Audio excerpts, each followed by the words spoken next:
Welcome to Cybernetics. I'm Sonyan. And I'm Rebecca. Cybernetics is a podcast series introducing the field of cybernetics and control theory. With our guest speakers, we'll take you on a voyage to explore a broad range of applications of the fields in the real world. Sound complicated?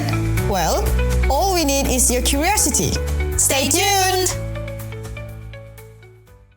Today we have the pleasure of having Professor Matthew Holt. Professor Matthew Holt is from the School of Cybernetics at the Australian National University. Welcome, Matt.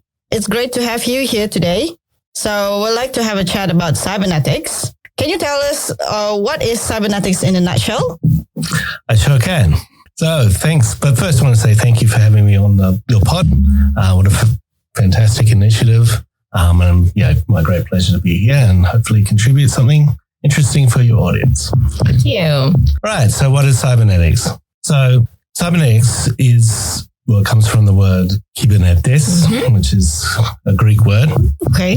And it means to steer or a pilot, as in pilot a ship, steer a ship. So anyway, it was originally coined in the late 40s, in 1948, by an American mathematician called Norbert Wiener. You may have heard of him, of course.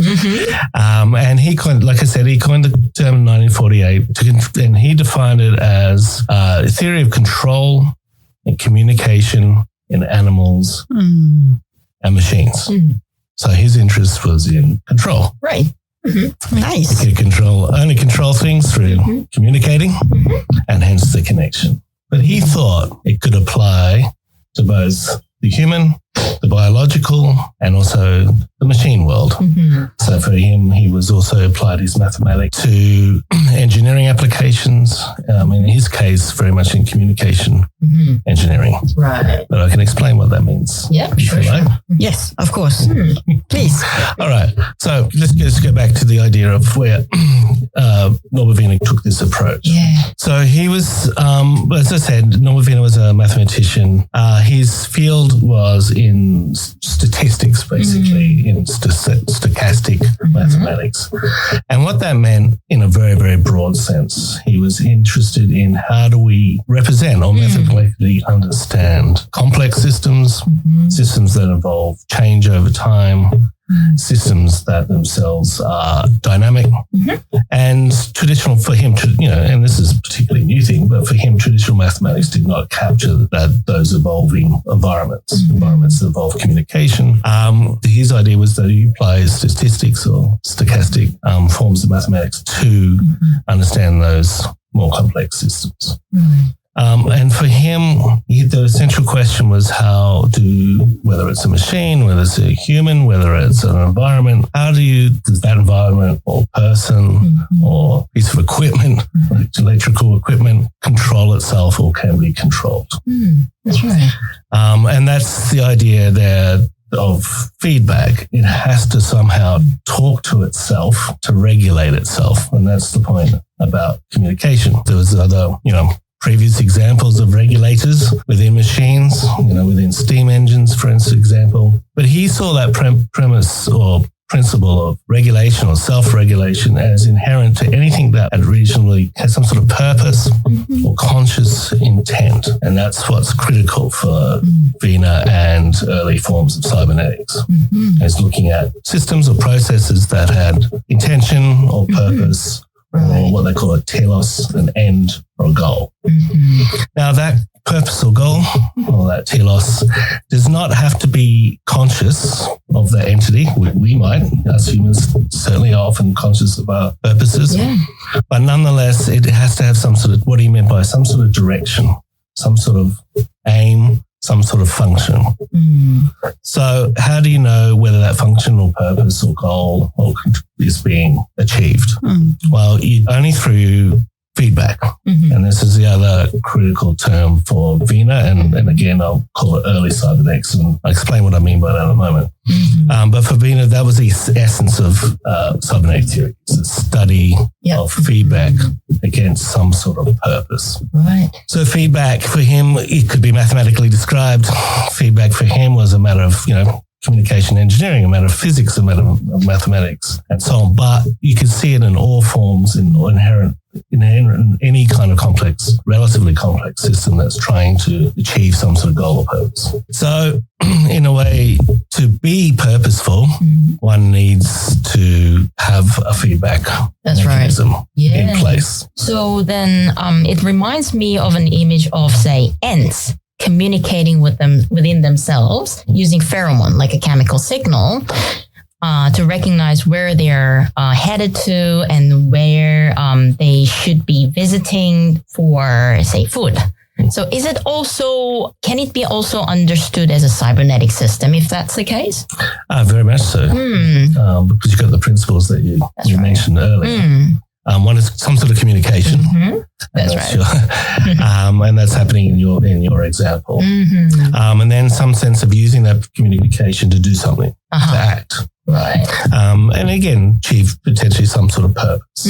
Now, again, the ants might not be sitting around writing out a kind of mission strategy, a purpose statement, statement of purpose, a SOP, around a table. Ants have tables. No. But nonetheless, you can see, this is your field, of course, some sort of idea of organization. And so for Veena, anything that is organized is effectively the same as something that can be set out purpose. And there's other dimensions to that, of course. And the other thing he was working very clearly, closely, and consciously on was in information theory. So kind of an analysis of actually how communication effectively works in any form, whether it's biological, whether it's human, or whether it's mechanical. And he developed those ideas in tandem with Lord Shannon, who was an engineer from Bell Labs, who wrote that very famous paper in the late 40s. Again, same time, they knew each other well, on the mathematical theory of communication. And that's become the basis of perhaps all of our communication devices, probably the most significant work of the 20th century, really, in some respects, along with Veena's book on cybernetics. So that was very closely tied. But kind of important to know where that goes, but also where it's come from. Effectively, what I mean by that, before Veena. So we do assume, because he coins the term, publishes a famous book, becomes a New York, a bestseller. It does, and it was on the New York Times bestseller list and all sorts of things. It was just after its publication. He thought it was going to be an obscure thing. He's at MIT. He wasn't obscure himself, but he didn't appreciate the impact it would have. And it got roped into all sorts of different discourses of the time in the 50s, in particular early 50s, especially around the impact of communication, information technology, and communication engineering on workplaces, on our social systems, and even on our, regular lives. Quickly got entangled with the idea of cybernation. Veena himself, he openly admits it, it's part of the book's dedication, derived a lot of these ideas in his collaborative work with a Mexican neurophysiologist called Arturo Rosenbluth. And he knew Rosenbluth well for a long time. They both had connections in Harvard. He would work with Rosenbluth for many, many, many years, before the book, during that period, and after. Rosenbluth studied in Harvard. He had a lab back in Mexico City, and they worked together on neurophysiology, because they could see that the human body itself is a kind of communication system. And when the whole body wants to do certain things, it gets the appropriate kind of feedback to be able to achieve those things. Like picking up a pencil, walking down the street, it'd be pretty simple. Or regulating very complex processes within the body itself, your heart rate, your temperature, and so on. But what joined all those things together was the nervous system, the communication system of the body. And so they were both very interested, because they both went and attended. Rosenbluth was a student of a biologist called Walter Cannon. And Walter Cannon was in Harvard. The listeners might know him better as the coiner of the term fight or flight. The two kind of generic and very kind of primary responses to some sort of disturbance or threat. Either, stay or go, basically. And he came up, no, it wasn't his idea solely by any means, but he really did help coin the term around homeostasis.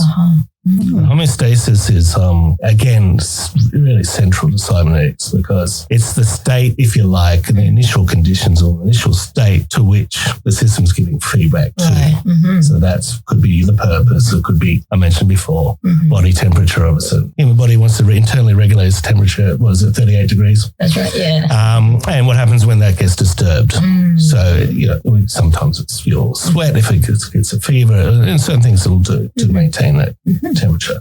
That's its homeostatic position. The homeostasis doesn't mean inert.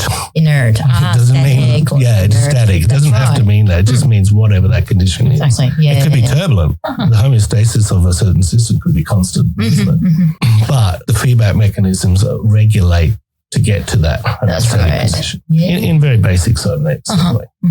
So they got the idea from Walter Cannon about homeostasis. Well, Cannon in turn, super interesting, got a lot of his ideas about what happens to the body through, and the ideas about homeostasis and fight or flight, by the way, through his work with trauma victims from the First World War. That's right, so people returning servicemen from the First World War, he was involved in the First World War himself, saw it firsthand. He was very interested in how the human body can repair itself and how even psychologically or neurophysiologically and psychologically we can return to some sort of potentially some sort of normalcy or use of the body and so on. So that what I'm going to call a medical origin of cybernetics is critical. So Rosenbluth and Wiener take those ideas and apply it to neurophysiology more directly. I see. So they were very interested in when the body fails, when the body goes off track, when it can't do things. It could be, they were looking at probably what we might now understand as new early forms of Parkinson and tremors and nervous tremors and nervous conditions. And that's when the feedback mechanisms is effectively failing. So, and this is where, after all this time, this is the point I want to make. When we talk about control in cybernetics, in English, that word has got kind of often some bad connotations, and perhaps rightly so. But what they were talking about is actually what happened. It was loss of control. So they were trying to be attentive to what happens when you don't have control over things and you can't use the normal processes of learning or feedback, whatever you want to call it, to do basic things. So their research kind of emerged as a way to address that issue rather than provide ways in which we go around controlling things. But then they spread that out, or especially Venus spreads that out and looks at, control in that sense in all sorts of devices. It could be mechanical. Acoustics was really important to Wiener, incredibly important. A lot of, thinking around acoustics and radio and communication devices. And we're all familiar with that now, when you get noise in a signal and so on. And when we think feedback in an everyday way, we think feedback from a microphone. Or in fact, it's probably more like positive feedback. But anyway. So it's mechanical. Yes, it's concerned with engineering, and yes, it's concerned with mass. Yes, cybernetics has that origin, no doubt about it. But it is the basic behind that was this, what I'm calling that medical or origin, and that persisted throughout his life. So he worked in, he did all sorts of interesting medical devices. Famous Boston arm as an example. A hearing glove, which he tried to set up for ways in which to translate touch to hearing and hearing to speech and back and forth. Later in his life, he tried that. Yeah, that sounds really fun. So it sounds like, what speaks to me after hearing about the origin of cybernetics is that all those cybernetic systems based on feedback mechanisms aim to kind of preserve or pursue resilience, right? So it can be really applied to a lot more broader domains, I would say. So I was wondering how then cybernetics is evolving these days, In terms of impact and application. So yeah, can you please give us some examples about present applications of cybernetics? Sure. So to do so, I'd probably go back again. Sure. To history. Feedback. Feedback again. Because within that history, there is different paths that it took. And those are the paths that explain where we are at the moment.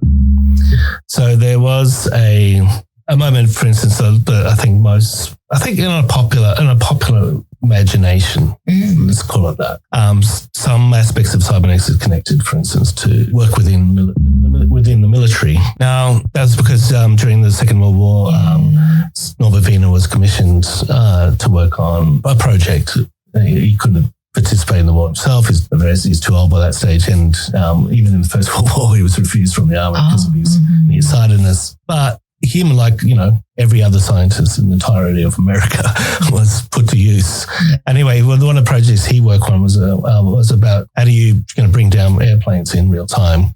So it was about trajectories, on a moving target across what he calls time series mathematics. And he worked with his engineer colleague, Julian Bigelow, on that project. And for some historians, that's become the kind of essence of cybernetics. Oh, well, it was he worked out his ideas in a military context, so it must be, forevermore tied to that. And it's a very localized example in his work. It was an incredibly underfunded project by comparison to others. A tiny amount. It was never put into practice until much later, and against his wishes. And so it's not really a good case to ever make. And interesting, after the war. Okay. Well, to be honest, not after the war, but after the dropping of the atomic bomb on Japan, or the bombs. Yeah. He came out very, very strongly, along with many other scientists, by the way, most famously Einstein, and decried that act. And from thenceforth, in a very public manner, said from then on, I don't want my research associated with military purposes. And so there was something he abided by for the rest of his life. He still gave talks to the military. It was, and so on. He was, he wasn't cutting them out. That wasn't the point, but he didn't want that, what he called his science, to be applied to those contexts. Right. So that was a kind of interesting story in itself. Then it gets the idea, as we've mentioned, is feedback, homeostasis, what quantum learning within any kind of system, whether it's human, technological, or environmental, they'd already been around. So he coined this term. So another groups at a similar time were exploring ideas of circular causality. So I'm thinking of, again, learning is embedded within organisms so that they can learn from past experiences and apply it to going to happen next effectively. Yeah. The argument there is things do not unfold in a linear manner, but in a ways in which, like you suggested, return back. That science have kind of effectively stripped out of its concerns and returned. The reason for that is teleology seemed to be a question of purpose or meaning, which probably lay more directly with the questions of faith rather than questions of science, which apparently the world works purely only in a clockwork fashion, which you can sort of uncover and see the mechanisms.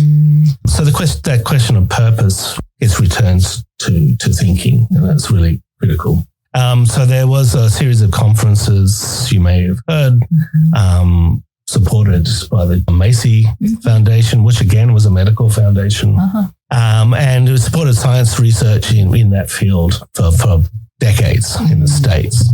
And then there was a series of conferences around circular causality and purpose in the 40s and into the 50s, which looked at all those ideas in sort of Macy conferences in New York. And Wiener was invited to those because they had been reading his work. A lot of the same people at those conferences were in his circle. Right. And they used that word cybernetics to capture all those different concepts and meanings. Wiener himself was a bit of an irascible type, not always getting on with everyone, fall asleep in presentations, call people genius. out. Yeah, typical. Good soul, but didn't get on with everyone. So he came and he was once or twice, but that was that was it. But nonetheless, the whole set of ideas that accumulated around cybernetics were really, you could see in those conferences. So there was early artificial intelligence researchers, what we might now call computer science. There was neurophysiology. There was what we now probably actually call connectionist AI, people working in cellular automata and self-organizing systems in psychology, very famously in anthropology. Margaret Mead was there. She was a very key figure, the American anthropologist, and her then partner, Gregory Bateson, was involved. And that kind of shows you the kind of level of interest of cybernetics beyond the early. But it's also all those other things. So they saw in the broad idea of cybernetics applications of vast kinds. How does people self-organize? How do societies self-organize? What are the control and communication mechanisms in that? How do you individually, your behavior self-organize? That's right. How does environmental systems self-organize? How do biological, psychological phenomena self-organize? So it was as if a common language had been found.